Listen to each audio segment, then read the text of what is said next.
Magandang gabi. Welcome sa Pampatulog Stories. Bago tayo magumpisa sa ating kwento, baka pwede pa like ang video na ito. Malaking bagay na ito sa aming mga content creators. Maraming salamat sa inyong suporta. Tahimik ang gabi, marahang humihip ang hangin, at sa malayo, maririnig ang banayad na huni ng mga kuliglig. Kung ikaw ay naghahanap ng isang kwentong makakatulong sa iyong magpahinga, isang kwentong tahimik, banayad, at dahan-dahang magdadala sa iyo sa antok, maligayang pagdating. Ngayong gabi, maglalakbay tayo sa isang simpleng bukid kung saan ang buhay ay hindi nagmamadali, kung saan ang hangin ay malamig, at ang mga araw ay dumadaloy ng payapa. Ito ang kwento ng isang binatang nagngangalang Nestor, isang simpleng tao na namumuhay sa gitna ng bukid, kasama ang kanyang tapat na aso na si Pulgas, at ang kanilang munting itikan. Tahimik ang bukid, manipis pa ang hamog sa damo, at ang sikat ng araw ay dahan-dahang sumisilip sa likod ng mga bundok. Sa gitna ng malawak na palayan, nakaupo ang isang maliit na kubo na tila matagal ng bahagi ng lupa. Hindi ito marangya, hindi rin ito bago. Pero sa loob nito, nakatira ang isang binatang simple lamang ang pangarap. Si Nestor. Maaga siyang nagigising araw-araw. Madalas bago pa tuluyang sumikat ang araw. At tuwing bubukas ang pinto ng kanyang kubo, maririnig agad yung mahihinang kaluskos sa labas. Hindi hangin, hindi rin dahon, kundi arf. Isang maikling tahol, si Pulgas. Ang kanyang aso. Hindi kalakihan si Pulgas. Hindi rin siya mukhang matapang kung titignan. Payat ng kaunti. May bahagyang gusot ang balahibo. At may mga mata na tila laging may iniisip. Pero sa bukid na iyon, siya ang opisyal na tagabantay ng itikan. Pagbukas ni Nestor ng pinto, nakaupo na agad si Pulgas sa labas. Hindi gumagalaw, parang estatwa, nakatingin lamang, tahimik. Pero halatang may hinihintay. Napangiti si Nestor. Alam ko na ang gusto mo. Nag-unat siya ng braso at dumampot ng maliit na lalagyan ng kanin. Isang maliit na bahagi, itinabi niya para kay Pulgas. Pagkababa ng mangkok sa lupa, biglang nagbago ang anyo ng aso. Ang kanin na kanina ay parang ordinaryong pagkain lamang. Biglang naging pinakamahalagang bagay sa mundo. Tahimik ang bukid, pero maririnig ang maliliit na tunog ng pagkain. Kagat, nguya, at konting buntot na kumakawag habang kumakain si Pulgas. Naglakad si Nestor papunta sa likod ng kubo. Doon matatagpuan ang kanyang munting itikan. Hindi ito malaki. Sa katunayan, kung titingnan mula sa malayo, parang maliit na bakod lamang sa gitna ng damuhan. Pero sa loob nito, nandoon ang halos 30 itik. At kapag nagising na ang mga ito, biglang nagiging maingay ang paligid. Kuwaak, kuwaak. Sunod-sunod. Parang may sariling pulong ang mga itik tuwing umaga. Tumayo si Nestor sa harap ng kulungan. Huminga siya ng malalim. Tahimik ang hangin. At sa unahan ng bukid, makikita ang mahabang pilapil na tila guhit sa lupa. Ang pilapil na iyon ang daan papunta sa sapa. Doon niya dinadala ang mga itik araw-araw. Pero bago iyon, may isa pang mahalagang gawain, Pulgas. Pagkarinig ng pangalan niya, biglang tumigil sa pagkain ng aso.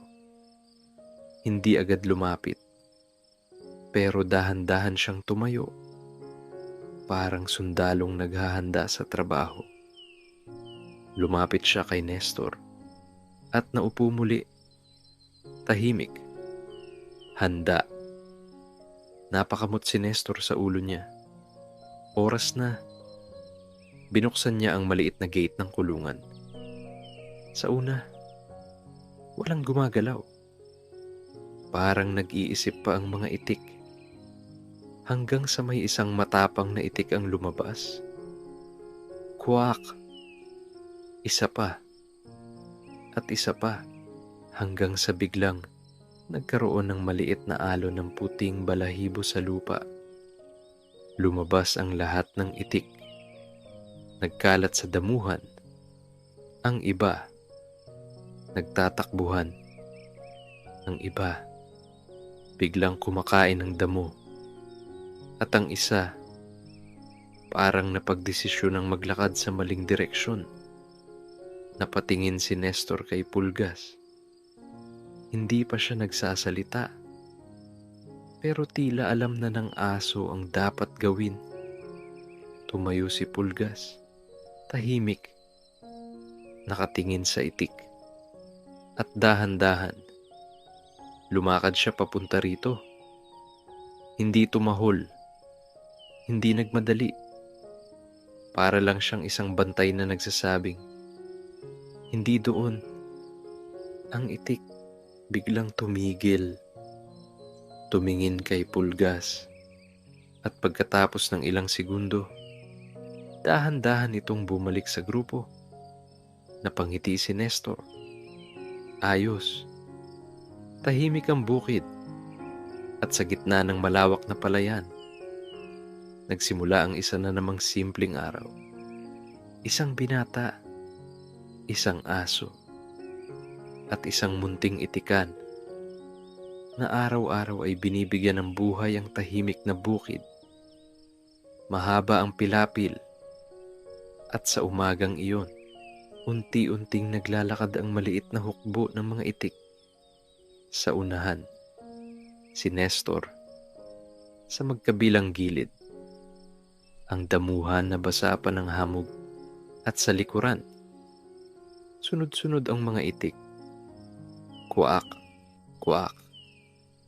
Parang may sarili silang kwentuhan. Pero sa gilid ng pilapil, may isang nilalang na mas seryoso sa lahat. Si Pulgas. Hindi siya basta aso lamang sa bukid. Sa isip ni Nestor, isa siyang opisyal na bantay ng itikan. At sa totoo lang, tila seryoso rin si Pulgas sa trabaho niyang iyon. Tuwing may itik na lumilihis, bigla siyang kikilos. Tahimik, dahan-dahan, pero siguradong sigurado. Isang itik ang napadpad sa damuhan. Huminto si Pulgas. Tumingin at marahang lumapit. Hindi siya tumahol. Hindi rin siya tumalon. Tumayo lang siya sa harap ng itik at tumingin dito. Ang itik, tila naisip ang isang bagay. Siguro, baka hindi magandang ideya ito. At dahan-dahan itong bumalik sa pila. Napakamot si Nestor sa ulo. Magaling ka na talaga, Pulgas. Bahagyang kumawag ang buntot ng aso.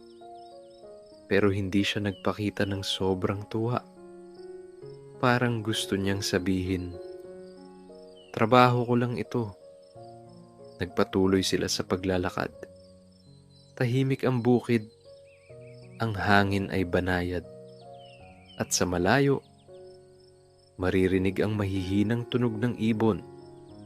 Pero hindi lahat ng sandali ay seryoso. Dahil sa gitna ng pilapil, may isang maliit na pangyayari. isang palaka ang biglang tumalon. Plok! Tumigil si Pulgas. Napatitig siya. Ang palaka tumalon ulit. Plok! Napakunot ang noo ng aso. Parang may malaking tanong sa isip niya. Trabaho ko ba ito o hindi? Tumalon ulit ang palaka at bigla tumakbo si Pulgas. Hindi sa mga itik, kundi sa palaka. Napahinto ang buong pila ng itik. Parang nagulat. Kwaak! Habang si Pulgas ay paikot-ikot na hinahabol ang palaka. Plok! Plok! Plok! 3 talon. 3 beses ding pumalpak ang aso. Huminto si Nestor. Napailing. Pulgas. Pagkarinig ng pangalan niya, biglang tumigil ang aso. Parang may nahuli siyang malaking kasalanan. Dahan-dahan siyang bumalik sa pilapil. Tahimik. Medyo nakayuko. Parang batang napagsabihan. Pero bago siya makarating kay Nestor, bigla siyang naupo at nagkunwaring nagbabantay ulit. Parang walang nangyari. Napatawa si Nestor. Ang bait mo talaga. Nagpatuloy muli ang kanilang paglalakad. Sa unahan ng bukid, makikita na ang makintab na tubig ng sapa. Tahimik itong dumadaloy na parang isang mahabang salamin sa gitna ng damuhan. Pagdating nila roon, unti-unting bumilis ang galaw ng mga itik. Para bang alam na nila ang susunod. Kwak, kwak, kwak. Biglang nagkaroon ng maliit na kaguluhan. Ang mga itik, isa-isang tumalon sa tubig. Splash, splash, splash. Parang maliliit na bato na nahulog sa sapa. Sa gilid ng pampang, tumayo si Nestor. At sa tabi niya, nakaupo si Pulgas. Tahimik. Nakatingin sa mga itik na lumalangoy. Hindi siya tumahol. Hindi siya tumakbo. Para siyang isang matiyagang bantay. Sa ilalim ng malaking puno malapit sa sapa, may lilim na malamig. Doon madalas nagpapahinga si Nestor. At doon din, lagi siyang sinusundan ni Pulgas. Tahimik ang tubig. Tahimik ang hangin. At sa tabi ng sapa, nagsimula ang isa pang payapang bahagi ng araw. Sa ilalim ng puno, kung saan maya-maya maglalabas si Nestor ng baon. At kung saan may isang aso na siguradong maghihintay ulit ng maliit na piraso ng tuyo. Mahaba ang pilapil, parang guhit sa gitna ng bukid. Isang makitid na daan na napapalibutan ng luntiang damo. Tahimik ang umaga. Ang hangin ay malamig pa at ang araw ay bahagya pa lamang umaakyat sa langit. Sa unahan ng pilapil, dahan-dahang naglalakad si Nestor. Ang kanyang mga hakbang ay hindi nagmamadali. Parang sanay na sa rutang iyon. Sa likod niya, sunod-sunod ang mga itik. Kwak, kwak, mahihinang ingay lamang. Parang tahimik na usapan ng mga magkakapit-bahay. At sa gilid ng pilapil, tumatakbo ang isang maliit na aso. Si Pulgas. Paminsan-minsan ay nauuna siya. Paminsan-minsan naman ay bumabalik sa likuran. Parang sinisigurado niya na walang maiiwan. May isang itik na biglang huminto. Napatingin si Pulgas. Huminto rin siya. Tahimik. Nakatingin lamang. Ang itik, tila nag-iisip. Siguro iniisip nito kung masarap ba ang damo sa tabi ng pilapil. Unti-unti itong lumihis. Isang hakbang, dalawang hakbang, tatlong hakbang, napabuntong hininga si Pulgas. Hindi literal na hininga, pero kung may maiisip siyang tunog, malamang ay parang ganito. Hay! Lumapit siya. Dahan-dahan lamang. Hindi nagmamadali. At tumayo siya sa harap ng itik. Hindi siya tumahol. Hindi siya nagpakita ng galit. Tumingin lang siya, tahimik, matagal. At makalipas ang ilang segundo, ang itik ay parang may naalala. Kuwaak. At bumalik ito sa pila. Sa unahan, napangiti si Nestor. Magaling, Pulgas. Bahagyang kumawag ang buntot ng aso. Pero mabilis din siyang bumalik sa seryosong itsura. Dahil sa bukid na iyon, maraming bagay ang maaaring mangyari. May mga damong masarap kainin. May mga palakang biglang tumatalon. At minsan, may mga itik na nagkakaroon ng sariling plano. Nagpatuloy sila sa paglalakad. Tahimik ang paligid. At sa malayo, makikita na ang kumikislap na tubig ng sapa. Isang mahabang guhit ng pilak sa gitna ng damuhan. Parang salamin na gumagalaw kasabay ng hangin. Habang papalapit sila, unti-unting bumilis ang galaw ng mga itik. Para bang alam na nila kung saan sila pupunta. Kwak, kwak, kwak. Mas malakas na ngayon ang kanilang boses. May isang itik na biglang tumakbo. Sumunod ang 2. Sumunod ang 5. At biglang, parang may maliit na parada ng puting balahibo sa pilapil. Napailing si Nestor. Dahan-dahan lang.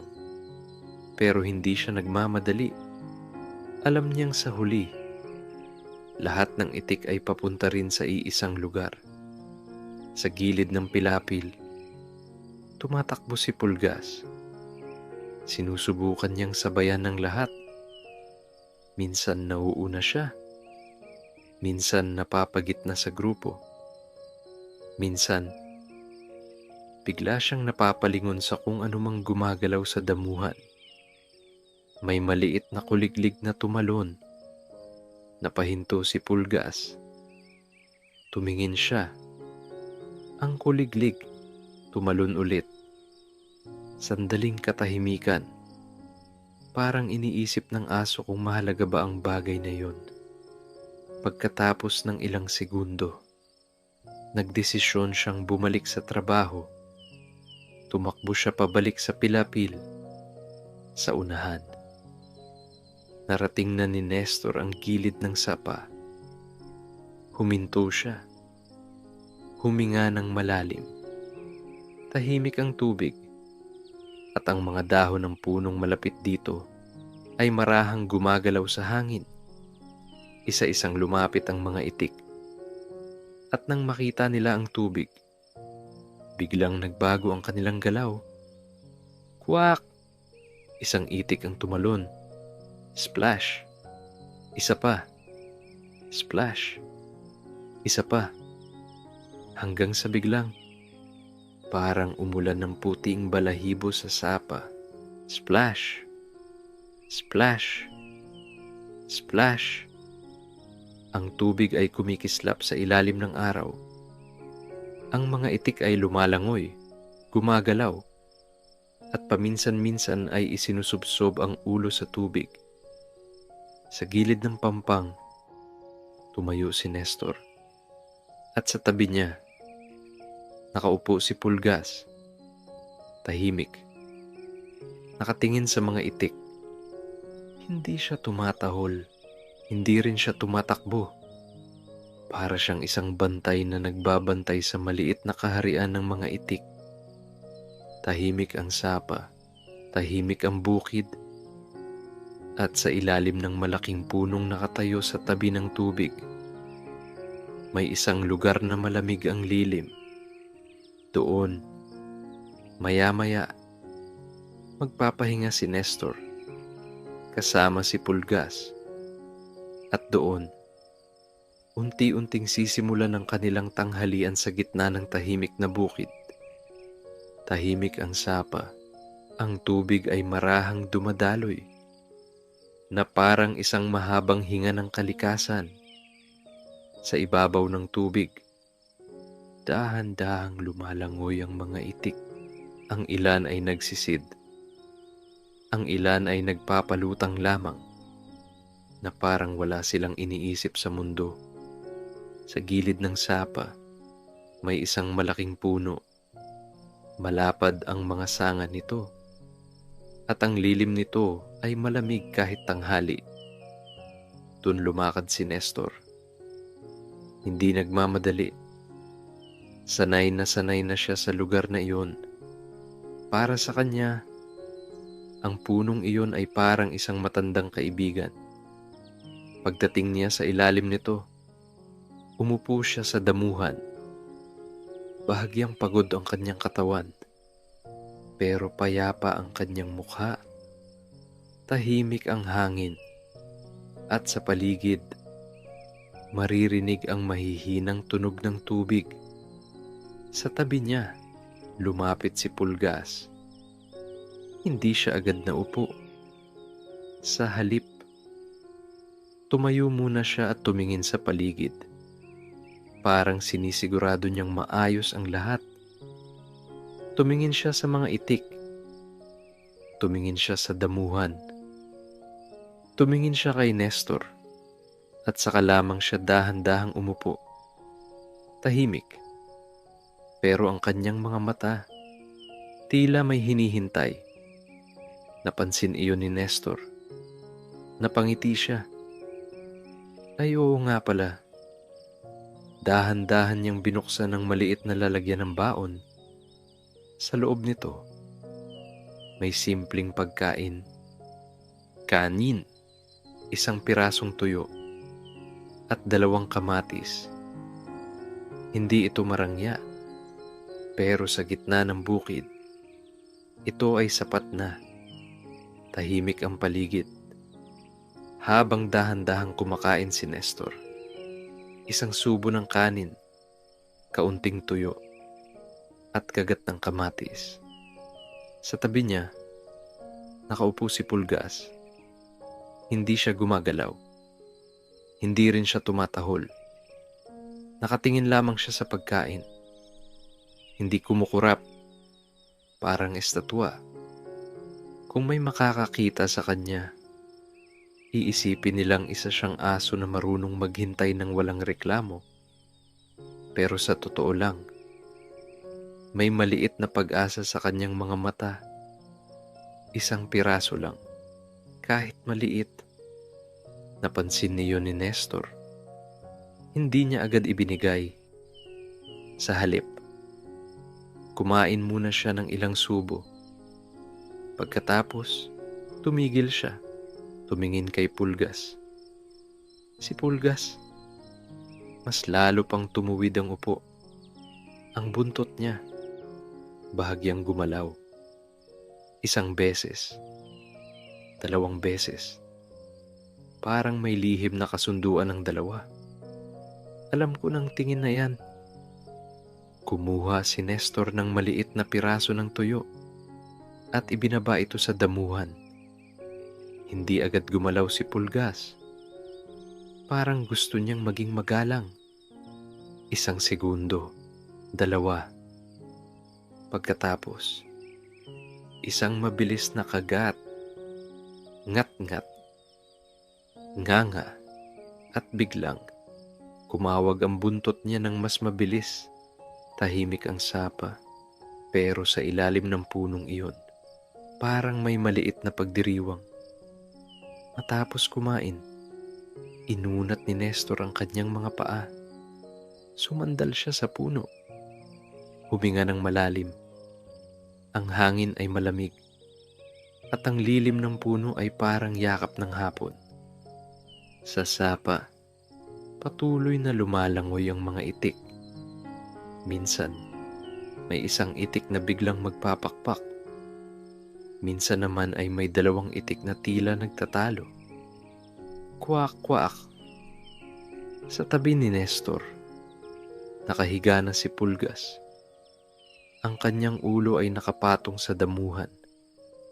Ang kanyang mga mata, unti-unting bumibigat.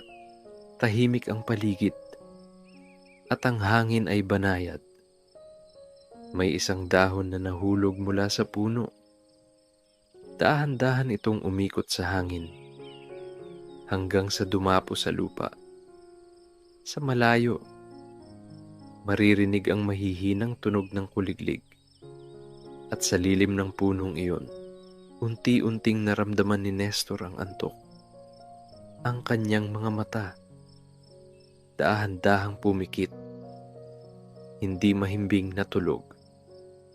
Isang maikling pahinga lamang, ang uri ng pahinga, na tanging sa bukid mo lamang mararanasan. Sa tabi niya, si Pulgas ay nakapikit na rin. Pero kahit natutulog, ang kanyang mga tainga ay bahagyang gumagalaw. Parang sinisigurado niyang ligtas ang lahat. Sa sapa, patuloy na lumalangoy ang mga itik.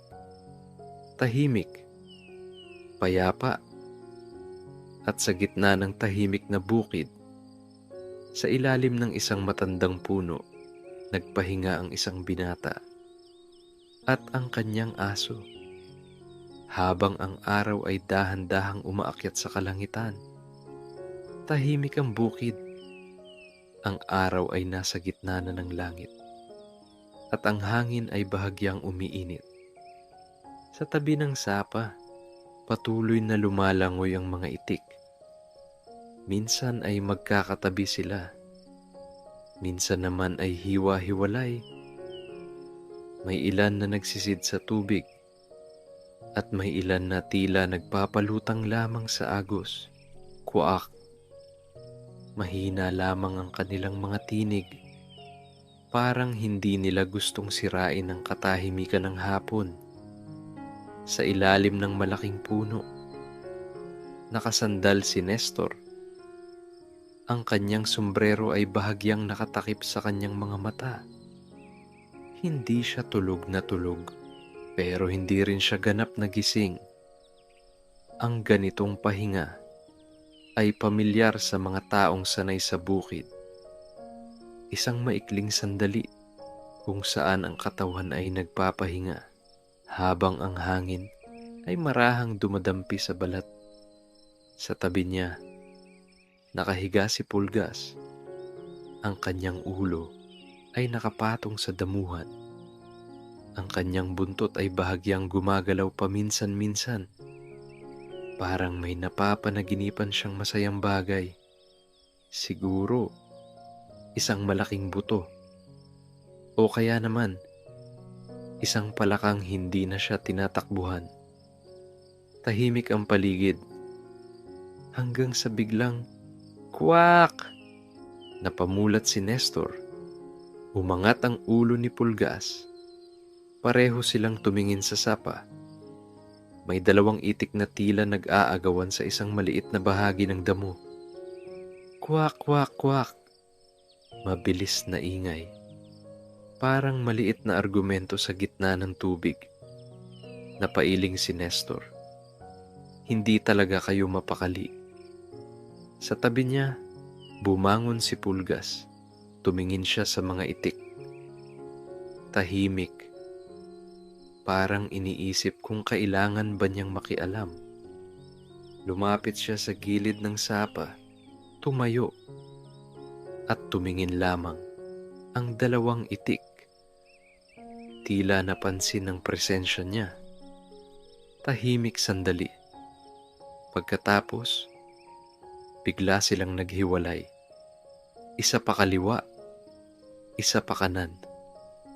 Parang dalawang batang napagsabihan. Bumalik si Pulgas kay Nestor. Dahan-dahan siyang naupo at muli siyang nagkunwaring seryoso. Napangiti si Nestor. Magaling ka talaga. Tahimik muli ang paligid. Ang hangin ay marahang dumadaan sa damuhan. Ang mga dahon ng puno ay gumagalaw ng banayad. Sa sapa, patuloy na lumalangoy ang mga itik. Paminsan-minsan ay may isang magpapakpak ng pakpak at ang tubig ay bahagyang kakalat. Ang araw, unti-unti nang bumababa sa langit. Hindi pa dapit-hapon, pero ang liwanag ay nagsisimula ng maging mas malambot. Sa ilalim ng puno, tumayo si Nestor. Nag-unat siya ng braso, huminga ng malalim. Ang ganitong hapon ay hindi nagmamadali, tahimik lamang, payapa. Sa tabi niya, tumayo rin si Pulgas. At tulad ng dati, parang alam na niya ang susunod na mangyayari.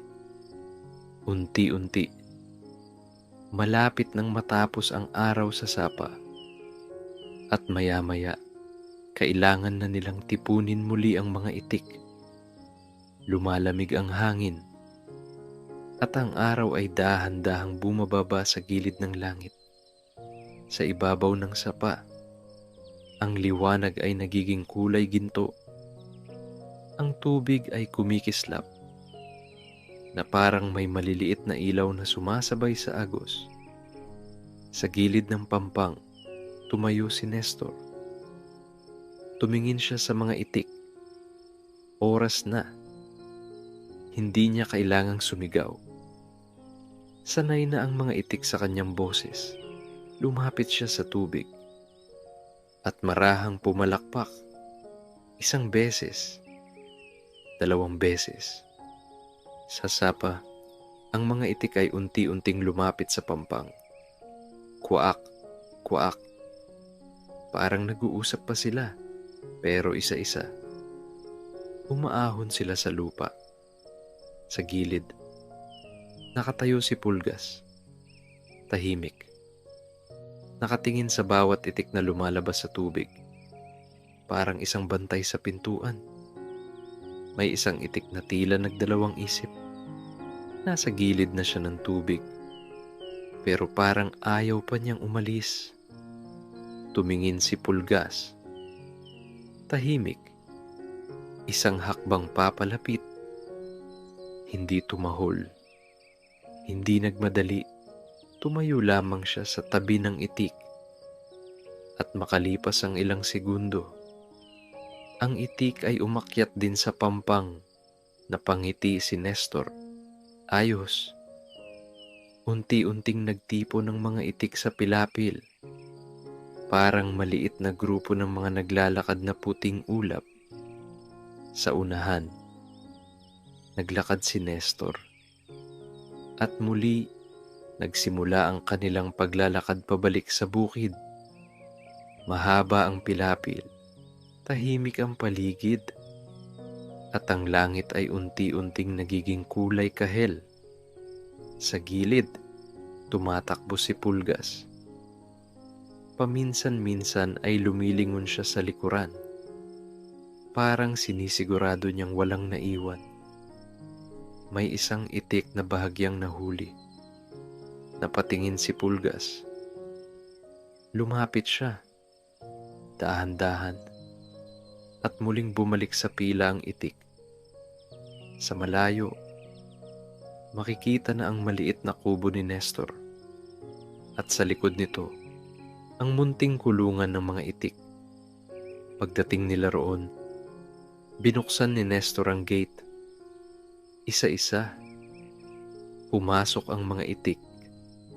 Kuwaak, parang pagod na rin sila sa buong araw.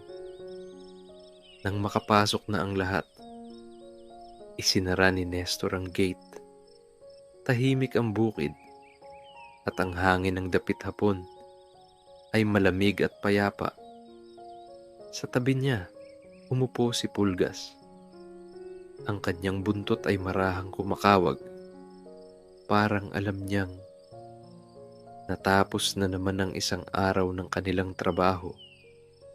Lumubog na ang araw at ang langit ay dahan-dahang nagiging kulay asul na malalim. Sa ibabaw ng bukid, unti-unting lumilitaw ang mga bituin. Isa, dalawa, tatlo, hanggang sa napuno ang langit ng maliliit na ilaw. Tahimik ang paligid, ang hangin ay malamig. At sa gitna ng bukid, nakaupo si Nestor sa harap ng kanyang kubo. Sa tabi niya, nakahiga si Pulgas. Ang kanyang ulo ay nakapatong sa lupa at ang kanyang mga mata ay kalahating nakapikit. Sa likod ng kubo, maririnig ang mahihinang tunog mula sa kulungan ng mga itik. Paminsan-minsan, kuwaak, mahina lamang, parang nag-uusap sila bago matulog. Sa damuhan, naririnig ang huni ng mga kuliglig. Tuloy-tuloy, banayad, parang musika ng gabi. Huminga ng malalim si Nestor. Ang buong araw ay lumipas ng payapa.